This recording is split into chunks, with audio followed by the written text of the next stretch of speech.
the Roman Empire, a great civilization ruled by some of the greatest military geniuses in history. So, where did this glorious nation start? Well, let's go back to 753 BC, when Romulus and Remus started a city called Rome, and Romulus was made king of Rome.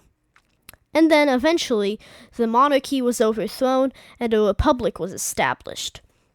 The Roman Republic conquered the Italian peninsula and then started a war with the Carthaginians, or Punic if you're speaking Latin, and started the First Punic War. The Romans went to Sicily and then went to mainland Africa and fought Carthage for 23 years. But why, you might ask?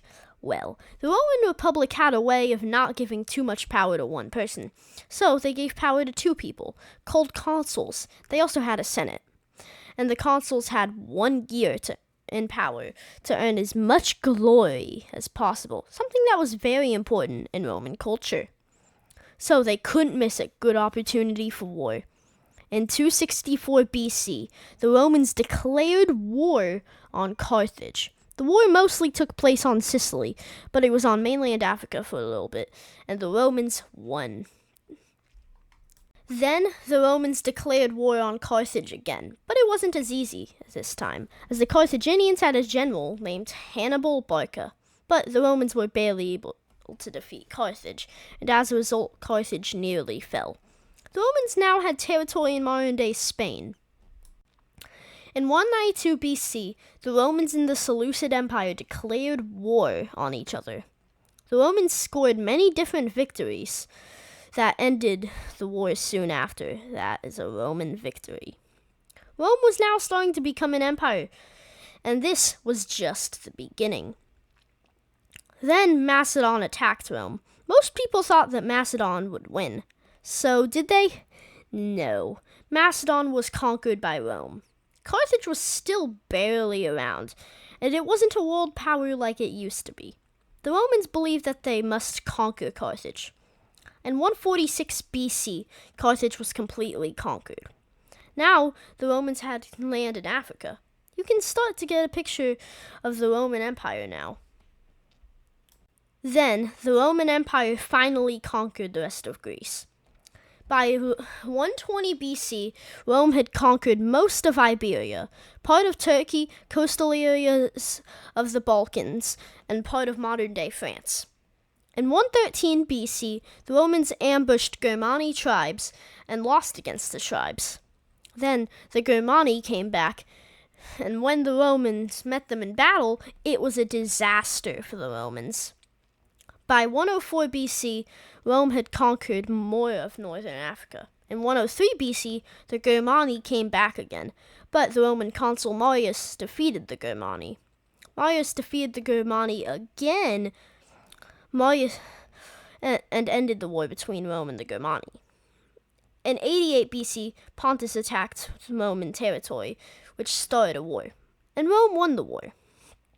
By 63 BC, the Roman Empire had taken part of the Middle East, Crimea, and a part of Russia.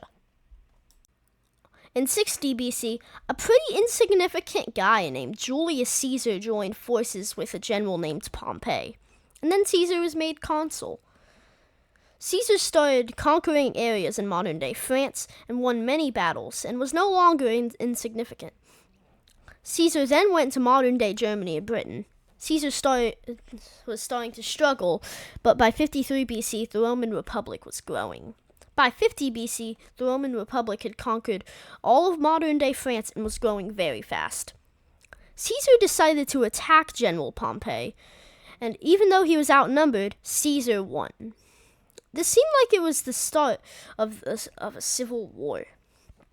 In 46 BC, Caesar became a dictator. So when you hear the word dictator, you probably think of someone who wants to conquer the world. But in Rome, it meant a person who was in full control of their country, not necessarily someone who's a bad person who wants to take over the world. Then, in 44 BC, Julius Caesar was assassinated by Brutus and other people who feared the return of a king. Caesar had doubled the size of the Roman Empire. Then, after a bunch of fighting, Augustus Caesar took control of the Roman Empire. Augustus was the first Roman emperor. Then there was the Roman peace, which lasted for 200 years. The biggest wars that Augustus fought were in modern-day Germany. That area wasn't well known and was underdeveloped. Rome was ambushed by Germanic forces to put down a fake rebellion. Here, the Romans were defeated.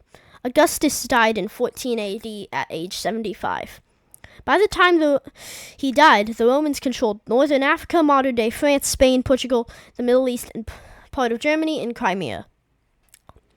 Later, a Roman emperor declared war on the god of water Neptune and made his men collect seashells and stab the water. In 43 AD, the Romans sent a force to conquer modern-day Britain. So how did that go? Not well. The Romans won, but it took 40 years. A country called Dacia, I think that's how you pronounce it, right? Defeated Rome in a war. Dacia is in modern-day Romania. In 101 AD, my notes say BC, sorry about that, the Dacians were finally defeated. By 115 AD, the Romans controlled lots of land. I'm just going to put it up on the screen for you guys because, I don't feel like saying it all. But this is where things started to go wrong. In 118 AD, in the Middle East, new countries were forming out of Rome, such as Armenia. In 118, Hadrian's Wall was built. And the country feared a revolution may break out. Then they invaded modern-day Scotland and built another wall that wasn't as good. War between Rome and Parthia broke out, but it was a Roman victory. Then, in 170 AD, Germanic tribes attacked the Romans and defeated them. And one civil war broke out and then ended quickly. There was another one that lasted for 3 years in 222 AD. The Persians readied for war, and northern nations next to Rome did the same. Rome barely defeated Persia. The empire almost collapsed due to some barbarians. In 250 AD, the empire was in economic crisis and wasn't the all-powerful empire that it used to be, losing territory to the Persians. And a Roman emperor was captured. Then France and Spain were declared under one nation called the Gallic Roman Empire. And the Romans were nearly kicked out of Crimea. The empire was falling apart fast. In 269 BC, the Romans defeated the Goths in Nisus. Egypt declared independence from the Roman Empire as the Palmyrene Empire. By 273 AD, both nations that declared independence were conquered. By 312 AD, the Roman Empire had split between the East and West. The East and West started many wars that lasted for a decade. This was the biggest Roman civil war yet.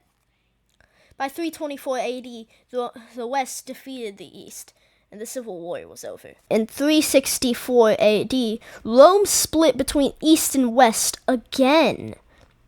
The Romans attacked a Germanic tribe and won, barely. The Goths, alongside the Huns, were a main reason for the empire's collapse. Rome suffered many losses to the Huns and Goths. The Huns made great gains and attacked modern-day Greece, Syria, Romania, and Iran. And both the East and the West feared a civil war. In 410 AD, the city of Rome was sacked by the Goths. Then, modern-day Britain left the empire. The empire started to lose parts of Iberia. The empire was collapsing faster than ever, while other parts of France declared independence. By 440 AD, North Africa was almost entirely independent, along with more parts of Iberia. In the 450s, the Huns launched a huge invasion of West Rome under the lead of Attila. In 452 AD, the Huns invaded again, but this time chose to focus on Italy. But eventually, Attila turned around. It is unknown why he turned around. Then, the Hunnic Empire collapsed. But Rome had almost entirely fell apart, while losing most of France, Iberia, and previously lost Britain.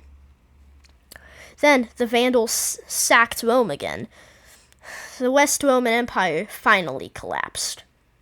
The Roman Empire had existed for 1,300 years. The Roman Empire was once the most powerful civilization on the planet. It had some of the greatest conquerors in history. If you learned something in this video, make sure to like and subscribe. Even my